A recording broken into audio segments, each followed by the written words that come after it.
আমার স্বামী বিদেশ থাকতেন। আমি আমার শাশুড়িকে নিয়ে বাড়িতে একা থাকতাম। আমার শাশুড়ি ছিলেন বিধবা। তিনি প্রতিদিন সন্ধ্যায় খাবার রান্না করতেন আর কোনো এক জায়গায় নিয়ে যেতেন এবং বলতেন, আমি একজন অনাথকে খাবারটা দেই যাতে তোমার শ্বশুর শান্তি পান। একদিন আমার শাশুড়ি অজ্ঞান হয়ে যায় এবং সাথে সাথে আমি ডাক্তারের কাছে নিয়ে যাই। ডাক্তার আমাকে বললেন, আপনার শাশুড়ি গর্ভবতী। ডাক্তারের কথা আমি আমার শাশুড়িকে জানালাম না। পরের দিন আমি আমার শাশুড়িকে অনুসরণ করে একটি পুরনো বাড়িতে গেলাম। সেখানে গিয়ে দরজা খোলার সাথে সাথে আমি অবাক হয়ে গেলাম। তো প্রিয় বন্ধুরা, ভিডিওটি শুরু থেকে শুরু করা যাক। আর আপনি যদি নতুন দর্শক হয়ে থাকেন তাহলে চ্যানেলটি সাবস্ক্রাইব করে আমাদের সাথে থাকুন। আমি আমার মামার বাড়িতে থাকতাম, আমার কেউ ছিল না। আমার জন্য আসা প্রথম সম্পর্কটাকে মামা হ্যাঁ বলে দেয় এবং আমাকে কোনো রকমে বিয়ে দিয়ে বাড়ি থেকে দূরে পাঠিয়ে দেয়। যেহেতু তার নিজের মেয়েদের বিয়ের ব্যবস্থাও করতে হবে, তাই তিনি দ্রুত আমার বিয়ে ঠিক করেছিলেন। আমি তার মেয়েদের চেয়ে বেশি সুন্দরী ছিলাম। তাই মামি ভয় পেয়েছিল যে সবচেয়ে সেরা সম্পর্কটি আমার কাছে আসবে। তাই যখন আশিকের সম্পর্ক আমার কাছে এলো তখন আমি মামার কাছে উল্টাপাল্টা বলে আমাকে দিয়ে দিল। কিন্তু আমি ভাগ্যবান যে আমি এত ভালো স্বামী পেয়েছি। আমার স্বামী খুব ধনী ছিল না, তবে বিয়ে করার সাথে সাথেই তিনি অর্থের অভাবে মুখোমুখি হয়েছিলেন, কারণ আমার বিয়েতে অনেক ব্যয় হয়েছিল। আমার স্বামী ভালোভাবে বিয়ে করার জন্য অনেক ঋণ নিয়েছিলেন, তাই তাকে সেই ঋণ শোধ করার জন্য বিদেশে যেতে হয়েছিল, যাতে তিনি কিছু টাকা উপার্জন করে নিয়ে আসতে পারেন। এতে ঋণও কমবে এবং ভালোভাবে সংসারও চলবে। তার কাগজপত্র ইতিমধ্যে তৈরি হয়ে গিয়েছিল, তাই তিনি উপার্জন করতে মালয়েশিয়া গিয়েছিলেন, যেখানে আমার স্বামীকে কঠোর পরিশ্রম করতে হয়েছিল। আমার বিয়ের মাত্র 2.5 মাস হয়েছে আর আমার স্বামী দেশ ছেড়ে চলে গেছেন এবং আমি খুব দুঃখিত বোধ করছিলাম। আমি আমার স্বামীর সঙ্গে খুব বেশি সময় কাটানোর সময় পাইনি। আশিক আমাকে বলেছিল যে আমি শীঘ্রই ফিরে আসব, একটু ধৈর্য ধরো, টাকার সমস্যা অনেক বেশি। শুধু বিয়ে নয়, আমি নিজে বাড়ি বানানোর চেষ্টা করছি, কারণ এই মুহূর্তে আমরা ভাড়া বাড়িতে থাকি। তুমি কি চাও না যে আমাদের নিজস্ব বাড়ি থাকুক? এই ধরনের কথা বলে আসিফ আমার দুঃখ দূর করার চেষ্টা করেছিল, কারণ তার চলে যাওয়ার খবর শুনে আমি অনেকদিন থেকে বিষণ্ণ ছিলাম। তখন আমি ভেবেছিলাম তিনি ঠিক বলছেন, আমাকে একটু অপেক্ষা করতে হবে। এরপরে যখন আমাদের আর্থিক পরিস্থিতি ঠিক হবে তখন আমরা একটি সুখী জীবন শুরু করব। আমি আমার স্বামীকে দেশের বাইরে পাঠিয়ে দিই আর আমি এবং আমার শাশুড়ি বাড়িতেই রয়ে যায়। এই অল্প সময়ের মধ্যে আমার শাশুড়ির সাথে খুব বেশি কথা হয়নি, যেহেতু আমি জানতাম যে আমার স্বামীর সাথে কাটানোর জন্য আমার কাছে খুব কম সময় রয়েছে। তাই আমি বিয়ের পর থেকে সমস্ত সময় দিনরাত আমার স্বামীর সাথে কাটিয়েছি। আমি আমার শাশুড়ির সাথে বসে কথা বলার সময় পাইনি, বা এই মুহূর্তে তার কোনো প্রয়োজন ছিল না। আমি শুধু রান্না করে দিতাম এবং উনি চুপচাপ খেয়ে নিতেন। আমার শাশুড়ি সারাদিন এবং সারা রাত কী করতেন তা নিয়ে আমার কোনো মাথা ব্যথা ছিল না। কিন্তু এখন যখন আমার স্বামী চলে গেছে, আমার শাশুড়ি এবং আমি বাড়িতে ছিলাম, তাই আমরা একটু কথা বলতাম।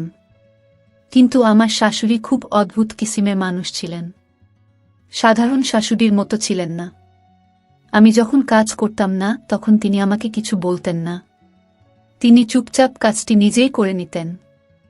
আমি যদি ঘুম থেকে উঠতে দেরি করতাম, সকালে জলখাবার বানিয়ে দিত। তারপর আমি আমার ময়লা কাপড় ধোয়া শুরু করতাম। এই সমস্ত বিষয় আমাকে খুশি করেনি, বরং রাগ হতে শুরু করেছিল। একদিন আমি ওনাকে বললাম, আপনি এলাকার লোকেদের কি বলতে চান যে আপনার পুত্রবধূ কাজ করে না? সে সারাদিন ঘুমায়, কাপড় ধরতে পারে না, পরিষ্কার করতে পারে না। আপনি পুরো এলাকা জুড়ে আমাকে বদনাম করতে চান? আমি শুধু এটুকুই বলেছিলাম। তারপরে আমার শাশুড়ি আর কোনো কাজ করেননি। এখন যদি কয়েক সপ্তাহ ধরে আমার জামা কাপড় অপরিষ্কার থাকত, দেরিতে ঘুম থেকে উঠলে আমার জন্য চা নাস্তা বানাতো না, তিনি শুধু নিজের জন্য তৈরি করতেন। আমি অবাক হয়েছিলাম যে তিনি আমার সাথে ঝগড়া করেননি, পরিবর্তে তিনি নিজের সমস্ত কাজ ছেড়ে দিয়েছিলেন। এর কয়েকদিন পর অদ্ভুত একটা ঘটনা ঘটে। আমি যখনই রান্না করতাম তিনি আমাকে একজনের বেশি খাবার বানাতে বলতেন। আমি জিজ্ঞেস করলাম, বাড়িতে আমরা মাত্র দুজন, তাহলে 3 জনের খাবার কেন? তখন তিনি বললেন, তোমার শ্বশুর আর বেঁচে নেই, তাই আমি তার খাবার গরিবকে দেব যাতে সে পরে করলে শান্তি পান। আমি আমার শাশুড়ির কাছ থেকে শুনে অবাক হয়েছিলাম, কারণ তিনি আজকের আগে কখনো এটি উল্লেখ করেননি। যতদিন আমার স্বামী এখানে ছিলেন তিনি আমার শ্বশুরের খাবার কাউকে দেননি। আশ্চর্যজনকভাবে তিনি দিনের জন্য খাবার দিতেন না, কেবল রাতের জন্য দিতেন। আমার মনে অনেক প্রশ্ন আসতে শুরু করে, কিন্তু আমি জিজ্ঞেস করা সঠিক মনে করিনি। আমি ভেবেছিলাম যে সম্ভবত তিনি আগে থেকেই খাবার দিতেন। আমি আমার স্বামীর প্রতি মগ্ন ছিলাম, তাই কখনো হয়তো দেখিনি যে তিনি একজন দরিদ্র ব্যক্তিকে খাবার দিতেন। কিন্তু এটা আমার খুব ভালো লেগেছে। এটি একটি ভালো কাজ ছিল। ওনার স্বামী 3 বছরের আগেই মারা যান এবং সে তার শান্তির জন্য একজন দরিদ্র ব্যক্তিকে খাবার দিচ্ছিল। খুব কম মহিলাই আছেন যারা তাদের স্বামীর পুণ্যের জন্য এটি করেন। আমি আমার জীবনে এরকম খুব কম মহিলাই দেখেছি এবং আমি আমার শাশুড়িকে দেখে খুব খুশি হয়েছি। তাকে একজন শুষ্ক মহিলা বলে মনে হয়েছিল, যার কোনো কিছুতে আগ্রহ ছিল না। আমি তার মধ্যে কখনো কোনো বিশেষ ভালো কোনো স্বভাব দেখিনি, তবে এই বিষয়টি খুব পছন্দ করেছিলাম এবং তার প্রতি শ্রদ্ধা আমার হৃদয়ে অনেক বেড়ে গিয়েছিল, কারণ আমি সদ্য বিবাহিত ছিলাম এবং আমি আমার স্বামীকে খুব ভালোবাসতাম। আমি তাকে অনেক মিস করতাম, তাই আমি আমার শাশুড়ির ব্যথা অনুভব করছিলাম। আমি ভাবতাম যে আমি আমার স্বামীকে এতটাই ভালোবাসি যে তাকে অল্প সময়ের জন্য দেশের বাইরে বাধ্য হয়ে যেতে হয়েছে, তাতেই আমার এই অবস্থা। যদি আমি আশা করি সে ফিরে আসবে। আমার শাশুড়ির স্বামী পৃথিবী ছেড়ে চলে গেছেন এবং তিনি আশা করেননি যে তিনি আর কখনো ফিরে আসবেন। এমন একটা কথা ভেবে আমার হৃদয় ভারাক্রান্ত হয়ে যায় এবং তারপর আমি আমার শাশুড়ির প্রতি সহানুভূতি জানাতে শুরু করি। যেসব নারী তার স্বামীকে খুব ভালোবাসতেন আমি সেই নারীকে পছন্দ করতাম এবং আমি এমন মহিলাদের পাশে বসতে চাইতাম না, যারা বিনা কারণে তাদের স্বামীর সাথে মন্দ কাজ করত। আমার শাশুড়ি প্রতিদিন খাবার নিয়ে বাড়ির বাইরে যেতেন এবং দীর্ঘ সময় বাইরে থাকতেন। এমনকি আমার ঘুম পেলে আমাকে জেগে থাকতে হতো, কারণ আমার শাশুড়ির জন্য দরজা খুলতে হতো। একদিন মন খারাপ করে শাশুড়িকে বললাম, তুমি কি খাবারটা একটু তাড়াতাড়ি দিয়ে আসলে ভালো হতো? আমাকে তাড়াতাড়ি ঘুমাতে হয় যাতে আমি সকাল সকাল উঠে আসিফের সাথে কথা বলতে পারি। আমার শাশুড়ি বলেন, গরিবদের খাবার দেওয়ার পর আমি পাড়া মহল্লায় যাই, সেখানে কথা বলি, তাই একটু দেরি হয়ে যায়। পরের দিন থেকে ঘুমোতে চলে যেও এবং আমাকে নিয়ে চিন্তা করো না। আমি বাইরে থেকে দরজা লক করব এবং চাবিটি আমার কাছে রাখব। আমার শাশুড়ির কাছ থেকে এই কথা শুনে আমি স্বস্তি পেয়েছিলাম, অর্থাৎ আমার সমস্যার সমাধান হয়েছে। এখন আমি নির্বিঘ্নে ঘুমাতে পারি। আমার স্বামী সেখানে নাইট ডিউটিতে ছিলেন, তাই তিনি রাত্রে আমার সাথে কথা বলতেন না, তাই আমি তাড়াতাড়ি শুয়ে যেতাম। আমরা সকলে কথা বলতাম এবং তারপর দিনে বেশ কয়েকবার কথা বলতাম। আমি ভেবেছিলাম আমার শাশুড়ি একা বিরক্ত হয়ে যান, তাই তিনি প্রতিদিন পাড়ার মহিলাদের বাড়িতে যেতেন এবং সেখানে বসতেন। তার পাড়ায় যাওয়াতে আমার কোনো আপত্তি ছিল না।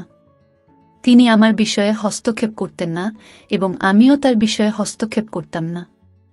এখন আমি নিজেকে ভাগ্যবান মনে করতে শুরু করেছিলাম যে আমি এমন একজন ভালো শাশুড়ি পেয়েছি যিনি আমাকে কিছু বলেন না। অন্যথায় বিয়ের আগে সবাই আমার মনে শাশুড়ির এমন রূপ তৈরি করেছিল যে আমি খুব ভয় পেয়েছিলাম। আমি ভাবতাম না জানি আমার শাশুড়ি কেমন হবে।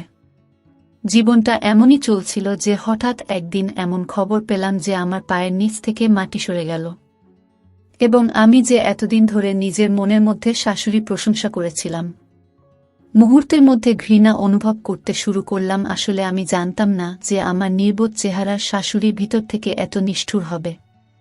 আমি ভেবেছিলাম সে এতটাই নিষ্পাপ যে সে এমন একজন মহিলা ছিল যে পাপ থেকে সম্পূর্ণ অজ্ঞাত ছিল। আমি জানতাম না যে সে একটা ভালো মানুষের মুখোশ দিয়ে নিজেকে ঢেকে রাখছে। কিন্তু এটাই বাস্তবতা। কিভাবে এসব হতে পারে? আমি বিশ্বাস করতে পারছি না। বন্ধুরা, ভিডিওর মাঝখানে আপনাদের একটি কথা বলতে চাই। আপনাদের জন্য অনেক কষ্ট করে ভিডিও তৈরি করি, তাই আমাদের ভিডিওগুলি আপনাদের কাছে ভালো লেগে থাকলে চ্যানেলটি সাবস্ক্রাইব করে আমাদের সাথে থাকবেন। এই বাস্তব জানতে পেরে আমি খুব দুশ্চিন্তায় ছিলাম এবং ভাবছিলাম যে আমার স্বামীকে এসব বলা উচিত। এটা এমন কিছু ছিল যা আমি অন্য কাউকে বলতে পারতাম না। আমি নিজের কাছেই একটি পুনরাবৃত্তি করতে লজ্জা পেয়েছিলাম। আমার বৃদ্ধ শাশুড়ি কিভাবে এটা করতে পারে, কিন্তু আমি যখন লক্ষ্য করলাম তখন তার বয়স এত বেশি ছিল না। আমার শাশুড়ি বলেছিলেন যে তিনি যখন বিয়ে করেছিলেন তখন তার বয়স ছিল 15 বছর। এতে অবাক হওয়ার কিছু ছিল না। তখন সত্যিই এরকম হতো। আর এখন আমার শাশুড়ির বয়স হবে মাত্র 45 বছর। কিন্তু তার স্বাস্থ্য প্রায়শই খারাপ থাকত, যার কারণে মনে হতো যে সে বৃদ্ধ হয়েছে। কিন্তু কয়েকদিন ধরে আমি এটাও দেখেছি যে তার মুখে আবার একটা উজ্জ্বলতা এসেছে। একদিন সে হঠাৎ আমার সামনে পড়ে গেল এবং আমি ভয় পেয়ে গেলাম। আমি তার জ্ঞান ফেরানোর জন্য যথাসাধ্য চেষ্টা করেছি এবং আমি চেষ্টা করার পরই তার শীঘ্রই জ্ঞান ফিরে আসে। আমি তাকে জিজ্ঞেস করলাম, তোমার কি হয়েছে? তিনি বললেন, হয়তো আমার ব্লাড প্রেশার কমে গেছে। আচ্ছা ঠিক আছে, আমি তোমাকে হাসপাতালে নিয়ে যাব। আমি একটি রিক্সা নিয়ে তাকে নিকটবর্তী হাসপাতালে নিয়ে যাই। কিন্তু সেখানে পৌঁছানোর সঙ্গে সঙ্গেই তিনি আবার অজ্ঞান হয়ে যান। ওনার কি হয়েছে তা নিয়ে আমি উদ্বিগ্ন ছিলাম। হতে পারে না রক্তচাপ খুব বেশি হয়ে গেছে, তাছাড়া গরম হচ্ছে। ডাক্তার বলেছেন ওনার কিছু পরীক্ষা নিরীক্ষা করা হবে। ডাক্তার তাকে একটি ইনজেকশন দিয়েছিলেন এবং তার রক্তের নমুনা নিয়ে কয়েকটা পরীক্ষা করেন। তার জ্ঞান ফিরে আসার পর আমরা বাড়ি ফিরে আসি। কিন্তু পরদিন সকালে যখন রিপোর্ট নিতে গেলাম, আমার পায়ের নিচ থেকে মাটি সরে গেল, কারণ ওই রিপোর্ট অনুযায়ী আমার শাশুড়ি গর্ভবতী ছিলেন। এটা দেখে আমার মাথা খারাপভাবে কাঁপতে শুরু করল। এসব কি হচ্ছে? আমি আমার শাশুড়িকে কিছু বলিনি এবং বদনাম হওয়ার ভয়ে রিপোর্টটি লুকিয়ে রেখেছিলাম। আমার শাশুড়ি স্বাস্থ্য একই রকম খারাপ ছিল। এই খারাপ স্বাস্থ্য সত্ত্বেও তিনি রোজ রাত্রে খাবার নিয়ে যেতেন। আমি এতে খুব রেগে গেলাম। আমি মনে মনে ভাবলাম, এই মহিলা কী ধরনের নাটক করছে। আমি তার স্বামীর প্রতি ভালোবাসা দেখে খুব মুগ্ধ হয়েছিলাম, কিন্তু আমি জানতাম না যে এই মহিলাটি এত নীচ কাজ করবে। এখন আমি নিশ্চিত হয়েছিলাম যে সে খাবার দেওয়ার অজুহাতে তার প্রেমিকের সাথে দেখা করতে যেতেন। অবশ্যই তিনি তাকে খাবার দিতেন ও তারা একসাথে খেতেন, কারণ তিনি প্রচুর খাবার বের করতেন যা দুজনের জন্য যথেষ্ট ছিল। আগে আমি এসব নিয়ে মনোযোগ দিতাম না, কিন্তু এখন আমি ভাবতে বাধ্য হয়েছিলাম এই বিষয়ে। আমি সিদ্ধান্ত নিলাম যে আমি জেনেই ছাড়ব ব্যাপারটা আসলে কি এবং আমার শাশুড়ির প্রতি রাত্রে কোথায় যায়। আমি ভেবেছিলাম যখন আমি সমস্ত সুনির্দিষ্ট প্রমাণ সংগ্রহ করব, কেবল তখনই আমি আমার স্বামীকে সবকিছু বলবো। আমার স্বামীও জানুক যে তার মা কি অদ্ভুত কাজ করেছেন। যৌবনে কেউ যদি এরকম ভুল করে তাহলে তো বোধগম্য, কিন্তু বার্ধক্যের দ্বার প্রান্তে পা রাখার সময় আমার শাশুড়ি বুঝতে পারেননি যে তিনি প্রতি মুহূর্তে মৃত্যুর কাছাকাছি চলে আসছেন। যদিও মৃত্যু সব সময় একজন ব্যক্তির মাথার উপর থাকে, তবে এতে যে কোনো সময় আসতে পারে। কিন্তু বার্ধক্য মৃত্যুর লক্ষণ। তার এই বয়সে এসে আমার শাশুড়ি প্রার্থনায় মগ্ন হওয়া উচিত ছিল এবং এই ধরনের কাজ করা উচিত ছিল না। আমি আমার শাশুড়ির কিছু করব বলে ঠিক করি। ভেবেছিলাম আজ রাতে যখন সে খাবার নিয়ে বাইরে যাবে তখন আমি তার পিছু করব। কিন্তু আমার মনে আছে তিনি তালাচাবি নিয়ে বাইরে থেকে তালা লাগিয়ে দিতেন, কারণ আমি তাকে বলেছিলাম যে আমি দ্রুত ঘুমিয়ে পড়ি, আর তার জন্য অপেক্ষা করতে করতে আমার দেরি হয়। সেদিন আমি আমার শাশুড়িকে বলেছিলাম আজকের পর বাইরে থেকে দরজা বন্ধ করবেন না। আমি ভয় পাচ্ছি যে বাড়িতে আগুন লাগলে আমি কিভাবে বের হব। এ কথা শুনে আমার শাশুড়ির মুখের অম্লান হয়ে গিয়েছিল। আমার মনে হয়েছিল যে আমি যা বলেছি তা সে পছন্দ করেনি। এখন আমি নিশ্চিত হয়েছিলাম যে ডালের মধ্যে নিশ্চয়ই ভালো কিছু ছিল। আমার শাশুড়ি খাবার নিয়ে বের হওয়ার সাথে সাথে আমি আমার পুরনো চাদরটি তুলে নিলাম, যা আমি বিয়ের আগে ব্যবহার করতাম এবং বিয়ের পরেও স্মৃতি হিসাবে এই চাদরটি আমার সাথে নিয়ে এসেছিলাম। আমি এই চাদরটি ব্যবহার করেছি যাতে আমার শাশুড়ি আমাকে চিনতে না পারে। অন্যথায় আমি প্রতিদিন যে চাদরটি ব্যবহার করতাম তা দেখে সে খুব ভালোভাবে বুঝতে পারত যে আমি তাকে অনুসরণ করছি। তখন রাত 10টা বেজে গেছে এবং রাস্তাটি জনশূন্য হয়ে পড়েছিল, কারণ এলাকার বাসিন্দারা দ্রুত ঘুমাতে অভ্যস্ত ছিল। আমি আমার শাশুড়িকে এমনভাবে তাড়া করছিলাম যে তার পিছনে কেউ আছে কি না তা নিয়ে তার বিন্দুমাত্র সন্দেহ না হয়। আমি ভাবছি একজন অসুস্থ নারী কিভাবে এত দূর আসতে পারে। তারপর তিনি একটি পুরনো বাড়িতে প্রবেশ করলেন যা খুব ভাঙা ছিল। আমি ভয় পাচ্ছিলাম যে তিনি প্রবেশ করার সাথে সাথে দরজা বন্ধ করে দেবেন, কিন্তু আমি যখন অনুসরণ করলাম দেখলাম দরজায় কোনো লোক নেই। বাড়িটি এতটাই পুরনো এবং ভাঙা ছিল যে এর দেওয়ালগুলি ও সাক্ষী ছিল। হাতে খাবার নিয়ে হাঁটতে হাঁটতে অনেক পথ পাড়ি দিচ্ছিলেন তিনি। আমি যখন ঘরে প্রবেশ করলাম দেখলাম সেখানে আমার নিজের শাশুড়ির একজন লোক উপস্থিত আছে এবং আমার শাশুড়ি খুব খুশি মনে তার সাথে কথা বলছে। তারা শুধু কথা বলছিলেন না, বরং নিজের হাত দিয়ে খাবার মেখে ব্যক্তিটিকে খাওয়াচ্ছিলেন। এসব কি ঘটেছিল? অর্থাৎ আমার শাশুড়ি প্রতিদিন আমাকে মিথ্যা বলতেন যে তিনি গরিবদের খাবার দিতে যান, যখন তিনি এখানে এক অপরিচিত ব্যক্তির বাড়িতে আসেন। কেবল হাত দিয়ে খাবার খাওয়া না, বরং তার সাথে আনন্দের সাথে কথা বলেছিলেন এবং প্রচুর সময় ব্যয় করেছিলেন। এমনকি যখন আমি ঘুমিয়ে পড়ার কথা বলতাম এবং যখন জিজ্ঞাসা করতাম তিনি বলতেন যে তিনি এলাকায় মহিলাদের সাথে বসেন। আমি কতটা বোকা ছিলাম যে আমি কখনো আমার শাশুড়িকে সন্দেহ করিনি। তাদের সবার প্রতি মনোযোগ দেওয়া তো দূরের কথা, উল্টে আমি তাকে একজন ভালো মহিলা হিসাবে বিবেচনা করতাম। তিনি তার স্বামীর প্রতি অনুগত ছিলেন এবং রাস্তায় বেরিয়ে এসে দরিদ্রদের তার পণ্যের জন্য খাবার দিতেন। কিন্তু এখন শুধু খাওয়ানোর বিষয় ছিল না, অচেনা কোনো ব্যক্তির সঙ্গে কথা বলাও ছিল না। বিষয়টি অনেক দূর এগিয়ে গেছে। আমার শাশুড়ি গর্ভবতী ছিলেন। এখন আমি নিশ্চিন্ত হয়েছিলাম যে এই সেই ব্যক্তি যার সাথে আমার শাশুড়ির সম্পর্ক ছিল। এজন্য খাবার দেওয়ার অজুহাতে তিনি এখানে আসেন। এই লোকটিকে আমি জানতাম না। প্রথমে আমি সেখানে গিয়ে তাদের দুজনকেই খারাপ কথা বলতে চেয়েছিলাম, তারপর ভাবলাম তারা আমার কোনো ক্ষতি করবে না। তখন আমার হঠাৎ মনে হলো আমার বাড়ির পিছনে খোলা রেখে এসেছি। আমি চিন্তিত ছিলাম যে চোর প্রবেশ করবে না তো। চুরির কথা মাথায় আসার সাথে সাথে আমি তখন ফিরে এলাম, কারণ সেখানে আমার ঘটনা এবং কিছু মূল্যবান জিনিসপত্র পড়েছিল। আমি চিন্তা করে পাগল হয়ে যাচ্ছিলাম। আমি সিদ্ধান্ত নিয়েছিলাম যে আমার শাশুড়ি যখন বাড়িতে আসবেন তখন আমার মনে যা আছে তাই আমি তাকে বলবো।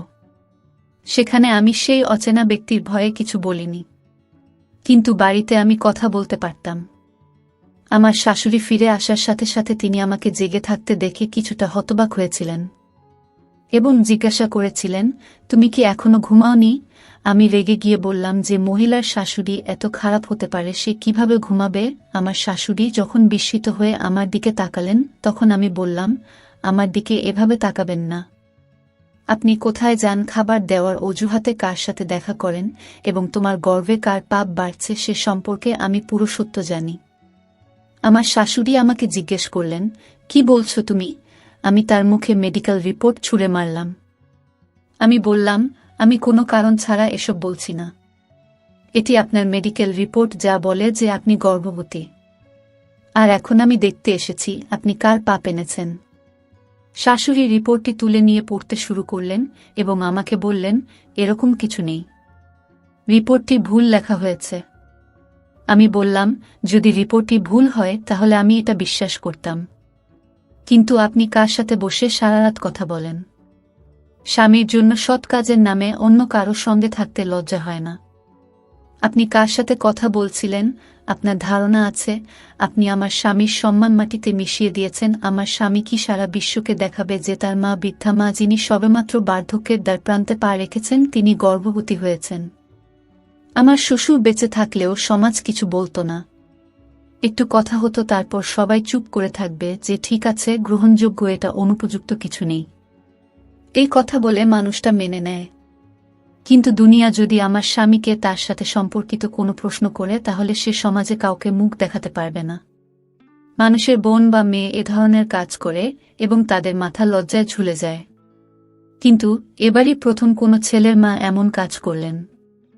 বদনাম হওয়ার ভয়ে আমার স্বামী আত্মহত্যা করবে।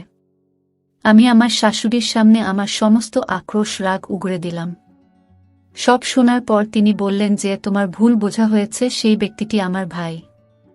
তাকে কেউ ডাকাতি মিথ্যা মামলায় জড়ায়, যে কারণে সে পুলিশের কাছ থেকে লুকিয়ে এই বাড়িতে বসেছিল এবং আমি তাকে খাবার দিতে যেতাম। আমি বাধ্য হয়ে তোমাকে মিথ্যা বলেছিলাম যে তুমি ভাববে আমি কোথায় যাচ্ছি। তাই আমি সৎ কাজের কথা বলেছি। আমার শাশুড়িকে বললাম, আপনি মিথ্যে কথা বলছেন। আমি আপনাকে বলছি, এত মিথ্যে বলবেন না। এই খবর সম্পূর্ণ অসত্য এবং লোকটি আপনার ভাই নয়। যখন সময় আসে তখন সবাই বিশ্বের সামনে ভাই বোন হয়ে যায়। এমন বড় ভাইকে কোনো নারী নিজের হাতে খাওয়ায় না। আমি জানি যে একজন মহিলা তার প্রেমিকের সাথে এমন কাজ করে এবং সে আপনার ভাই নয়। আমি এতটা মূর্খ নয় যে আমি বুঝতে পারবো না যে দুজনের মধ্যে কি সম্পর্ক কিভাবে হতে পারে। বেশ, ঠিক আছে, মানলাম সেই লোকটি পুলিশের কাছ থেকে লুকিয়ে আছে। এটা ঠিক, কিন্তু সে আপনার ভাই নয়, সে আপনার বন্ধু। আমি আমার মতো করে কি বলেছিলাম তা জানতাম না। ঠিক তখন ফোন বেজে উঠল, আর ফোনের কথা শুনে আমার মাথায় আকাশ ভেঙে পড়ে গেল। আর আমি অবাক হয়ে শাশুড়ির দিকে তাকালাম এবং মোবাইলটা হাত থেকে সরিয়ে নিলাম। আমার শাশুড়ি অবাক হয়ে আমার দিকে তাকালেন এবং জিজ্ঞেস করলেন, এটা কার ফোন, কি হয়েছে? আমার ছেলে ভালো আছে তাই না? ফোনটা শোনার পর তুমি কেন এত অবাক হচ্ছ বলে এটা কার ফোন ছিল? আমি আমার শাশুড়িকে কিছুই বলিনি এবং আমি ঘরে এসে নিজেকে ঘরে আটকে রেখে কাঁদতে শুরু করি। আমার শাশুড়ি দরজায় ধাক্কা দিয়ে আমাকে জিজ্ঞেস করছিলেন, এটা কার ফোন এবং আমি কেন কাঁদছি। কিন্তু আমি আমার শাশুড়িকে কি বলবো যে ফোনটি ল্যাব থেকে এসেছে, যেখানে আমি আমার শাশুড়ি পরীক্ষা করিয়েছি। আর ল্যাবের লোকটি আমাকে বলেছিল যে পরীক্ষায় ভুল হয়েছে। কারণ নাম একটাই, তোমার শাশুড়ির রিপোর্ট অন্য কারো কাছে গেছে। আর অন্য কারো রিপোর্ট তোমার শাশুড়ির কাছে গেছে।